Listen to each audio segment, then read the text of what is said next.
semua persepsi orang tentang Tuhan, saya yakin tidak ada yang persis. Dalam mempersepsikan Tuhan itu juga subjektif. Orang kalau dalam hidupnya banyak mengalami sukses, berhasil dan berhasil, sukses dan sukses, tung sampai beli mobil 30 biji, rumahnya banyak sekali, cenderung akan jadi Mu'tazilah, bahwa Allah tidak mengatur kita, kita yang mengatur. Allah tidak punya qada dan qadar, kita yang menentukan. Hasil yang kita capai adalah hasil jerih payah kita. Allah tidak ikut campur dalam kehidupan kita. Jadi Mu'tazilah. Bakas yang usahanya kayak Taryono gagal kabeh, itu cenderung menjadi Jabariyah. Tapi kalau kadang-kadang gagal, kadang-kadang berhasil, biasanya ahli sunnah wal jamaah.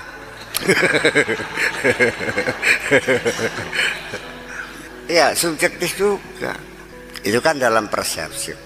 Yang jadi persoalan besar sekarang adalah Tuhan dalam imajinasi mereka yang berbeda-beda tuh, mana yang mendekati kebenaran. Mu'tazilah mengatakan Tuhan itu tidak melakukan intervensi dalam perjalanan hidup manusia. Allah tidak menentukan kaya miskin seseorang. Allah tidak menentukan sukses dan berhasil seseorang. Allah tidak menentukan bodoh dan pintar seseorang, tapi diserahkan kepada manusia itu sendiri. Kalau rajin ya pintar, kalau wakal ya kaya, ya kan? Kalau berhati-hati ya sehat, kalau ceroboh makanya ya sakit. Jadi selama ini manusia hanya diberlakukan hukum kausalita, sebab musabab, tapi Allah tidak berintervensi. Tuhan menurut Jabariyah adalah menentukan nasib kita dari lahir sampai mati. Dari lahir tanggal berapa, jenis kelaminnya, tempatnya di mana, jam berapa lahirnya, nanti sekolahnya di mana, rezekinya jadi apa, nah gimana, penyakitnya apa, semuanya seperti klise, seperti film negatif, ya, seperti film negatif yang belum disentorkan ke layar lebar. Jadi sudah ada semuanya. Jadi kita hanya menjalani skenario yang sudah disusun oleh Allah. Kalau Qadariyah ya semuanya kita yang menentukan, hampir seperti Mu'tazilah. Kalau ahli sunnah wal jamaah, Allah memang punya program, punya qada dan qadar, tetapi ada yang mubrom, ada yang ghairu mubrom, ada yang permanen, ada yang bisa direvisi. Nah ini saya kira Tuhan yang berbeda-beda itu sama nggak berarti Tuhannya? Ya berbeda. Jadi ada berapa Tuhan tuh? Ya satu. Orang yang pertama kali berdalil dengan ayat itu di dalam gedung PBB di New York adalah Soekarno. Jadi manusia yang pertama kali membacakan qola ta'ala di gedung PBB itu Soekarno. Semangat perjuangan mendirikan negara Republik Indonesia. Dalam perjuangan melawan Belanda sedang meminta dukungan dunia atas kemerdekaan bangsa Indonesia ini. Isu yang berkembang pada zaman itu hak setiap bangsa untuk menentukan nasibnya sendiri. Nggak usah diatur Belanda, kita yang mengatur sendiri. Itu yang disebut isunya waktu itu self determination, hak menentukan nasib sendiri. Jadi kita harus punya pemerintahan sendiri, bukan diatur oleh Belanda. Ya konteksnya waktu itu ya sepertinya benar bahwa bangsa-bangsa di dunia harus merdeka, diatur oleh bangsa itu sendiri, tidak boleh diatur oleh bangsa orang lain. Innallaha la yughayyiru ma biqaumin hatta yughayyiru ma bi anfusihim. Kita yang bisa merubah nasib kita. Belanda kita usir, kita bikin negara Republik Indonesia, kita atur sendiri. Ya ketika Soekarno yang mengatakan begitu ya saya setuju aja. Ya kalau ayat ini dijadikan argumentasi hak bangsa Indonesia untuk menentukan nasibnya sendiri dalam tanda kutip merdeka.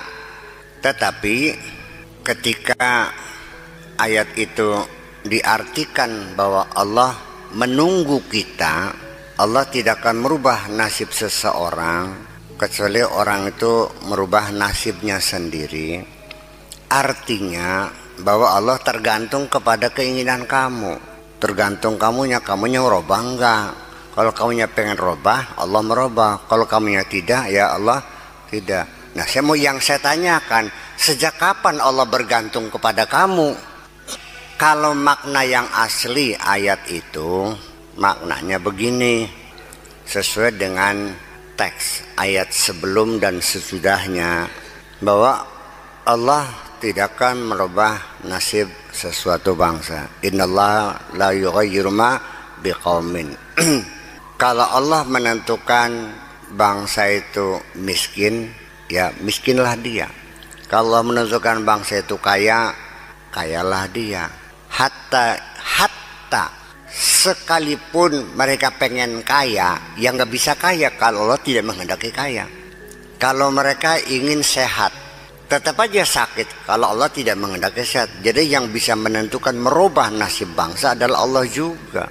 Disinilah makanya kalau ayat ini dihubungkan dengan ayat sebelum dan sesudahnya, itu maknanya seperti itu. Jadi yang menentukan segala-galanya adalah Allah. Hatta yughayyiru ma bi anfusihim, sekalipun mereka ingin merubah nasib tetap tidak akan bisa berubah. Yang bisa merubah hanya Allah kok. Wa idza, ayat itu kan setelahnya wa idza aradallah su'an biqaumin, ya fala maradda lahu. Kalau Allah menghendaki bencana, keburukan suatu kaum, la maradda lahu, enggak akan bisa menolaknya. Itu ayat sesudahnya. Jadi maknanya apa? Kalau menentukan cilaka, ya cilakalah kamu. Kalau menentukan bahagialah kamu, ya bahagialah kamu. Allah yang bisa merubah. Ayat itu konteksnya seperti itu. Tetapi kenapa dibaca di PBB sebagai alat untuk membuktikan bahwa kita punya hak untuk menentukan nasib sendiri? Nah, itu kan sepotong ayat, karena yang menjadi keliru itu di kalimat hatta. Ketika hatanya diartikan kecuali, sesungguhnya Allah tidak akan merubah nasib suatu bangsa hatta kecuali yughayyiru ma bi anfusihim. Berarti Allah tidak bisa merubah nasib suatu bangsa, tapi bangsa yang merubah sendiri. Jadi Tuhan bukan Allah nih, nggak bisa merubah nasib orang tuh. Masa Allah tergantung? Dilihat dari sisi mana saja ayat itu tidak relevan untuk dikatakan bahwa kita bisa merubah nasib. Kita nggak usah berteori, secara realita saja. Kamu bisa merubah nasib, kamu enggak. Duduk sih anak-anaknya gak pengen sugih beli.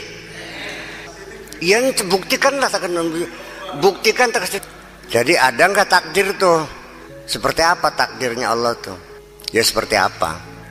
Sekarang begini, sebentar ya. Manusia beranggapan aku bisa. Karena sehari-hari kita merasakan kita bisa. Selama ini kita sepertinya merasakan bisa melakukan sesuatu, ya kan? Ketika orang itu sehat, mengatakan aku bisa berbuat. Setelah dia sakit, dia mengatakan aku tidak bisa berbuat. Jadi aslinya kamu bisa berbuat enggak? Seorang masinis ya dikomandoi oleh operator di stasiun pusat, kecepatan naik 120 km per jam. Baik bos, cep, gas. Sampai ke Cirebon, turunkan kecepatan karena akan ada pruis dengan kereta yang lain. Turunkan 80, baik bos. Ya kan, seorang masinis merasa bisa mempercepat laju kereta, bisa memperlambat laju kereta, dan bisa menghentikan kereta, bisa menjalankan kereta. Dia mengatakan saya bisa merubah kecepatan kereta sesuai dengan perintah saya. Mau 10 km per jam, mau 100 km per jam, 200 km per jam. Tetapi ketika arus listrik itu diputus, ini kereta listrik ceritanya nih. tidak ada arus listrik, serok edeken gas melayu beli. Itulah manusia. Jadi minimal kamu harus paham. Sementara kamu bisa karena masih nyambung kabelnya. Kalau kabelnya diputus, jadi hakikatnya kemampuan kamu di mana?